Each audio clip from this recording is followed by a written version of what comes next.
السلام علیکم۔ خبر یہ آ رہی ہے کہ پاکستان تحریک انصاف کے جن 5 لوگوں نے، جن میں سے 2 کا تعلق جنوبی پنجاب سے ہے اور 2 کا جو تعلق ہے وہ وسطی پنجاب سے ہے، اور ایک کا جو تعلق ہے وہ باجوڑ سے ہے، خیبر پختونخوا سے ہے، انہوں نے اپنے ضمیر کا سودا کیا ہوا ہے اور پیسے بھی لے لیے ہیں، لیکن اب عوام نے بھی ان کا گھیراؤ کر لیا ہے۔ لاکھوں کی تعداد میں ووٹ لینے والوں کو عوام نے اب آڑے ہاتھوں لے لیا ہے۔ عوام نے کہا ہے کہ کسی بھی صورت ہم ان کا داخلہ اس علاقے میں نہیں کرنے دیں گے۔ تو یہ جو 5 MNAs ہیں، ان میں سے ایک کا تعلق جو ہے وہ خیبر پختونخوا سے ہے، تو انہوں نے پہلے ہی اس پہ شک ظاہر کیا جا رہا تھا کہ وہ پیسوں کے لیے کچھ بھی کر سکتا ہے۔ انہوں نے جو ووٹ لیا ہے وہ اپنے بھائی کی وجہ سے لیا ہوا ہے۔ اگر دیکھا جائے تو اسے ٹھیک طریقے سے اردو بھی نہیں آتی اور نہ ہی وہ ٹھیک طریقے سے بات کر سکتے ہیں، لیکن پھر بھی پیسوں کی لالچ نے اسے اس حد تک گرا دیا ہے کہ انہوں نے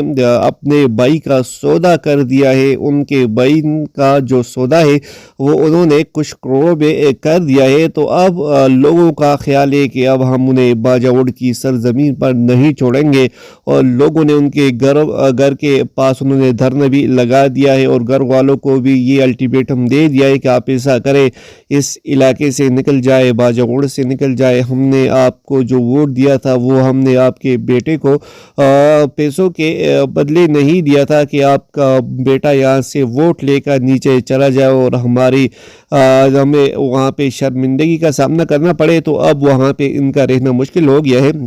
اب یہ لوگ جہاں کہیں بھی جا سکتے ہیں کیونکہ کروڑوں روپے ملے ہیں، اور یہ اب بہتر زندگی بھی گزار سکتے ہیں۔ باجوڑ کی عوام نے جس شخص پہ یا جس بندے پہ اعتماد کیا اسی نے ان کو ڈھیس پہنچائی ہے۔ 4 دوسرے MNA جو ہیں وسطی پنجاب سے ہیں اور ساؤتھ پنجاب سے جو ہیں، ان کے خلاف بھی عوام کا جو غم و غصہ ہے۔ اب عوام نے بھی ان کے گھروں کا جو پتہ ہے وہ تو پہلے ہی لگ چکا تھا، لیکن اب عوام نے بھی یہ کہا ہے کہ اب نہ ہی ہم ان کو اس علاقے میں چھوڑیں گے اور نہ ہی ہم یہاں پہ انہیں کام کرنے دیں گے، ہم یہاں سے انہیں بگائیں گے اور نہ ہی ہم انہیں اب یہاں رہنے دیں گے۔ تو اب ان لوگوں کا اپنے علاقوں میں یا اپنے کنسٹیٹوئنسیز میں آنا مشکل ہو گیا ہے۔ کروڑوں لوگ روپے لے لیے ہیں، اپنے ضمیر کا سودا کر لیا ہے، اپنا نظریہ بیچ ڈالا ہے، اور اپنے جو کولیگز ہیں ان کے درمیان لوٹو والی جو سیاست ہے یا لوٹو کا جو لقب ہے وہ بھی لے لیا ہے۔ پاکستان تحریک انصاف نے اب یہ فیصلہ کیا ہے کہ اب ان لوگوں کو پارٹی سے نکالا جائے گا۔ اب ان کا پاکستان تحریک انصاف کے ساتھ کوئی واسطہ ہی نہیں ہے اور نہ ہی پاکستان تحریک انصاف ان کو ایکسیپٹ کرتی ہے۔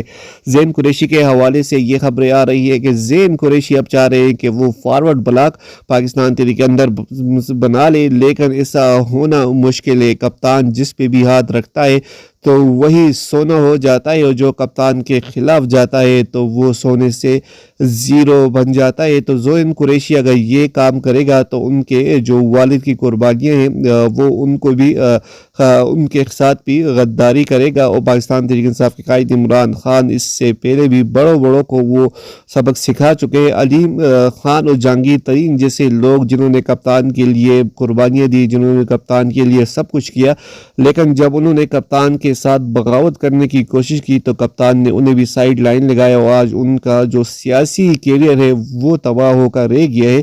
تو اب اگر زین قریشی یہ حرکتیں کرے گا تو پھر پارٹی کے اندر تو دور کی بات، یہ جو عوام ہے ان کے دلوں میں بھی ان کی کوئی عزت نہیں رہے گی اور اپنے والد کی قربانیاں ضائع کر دے گا۔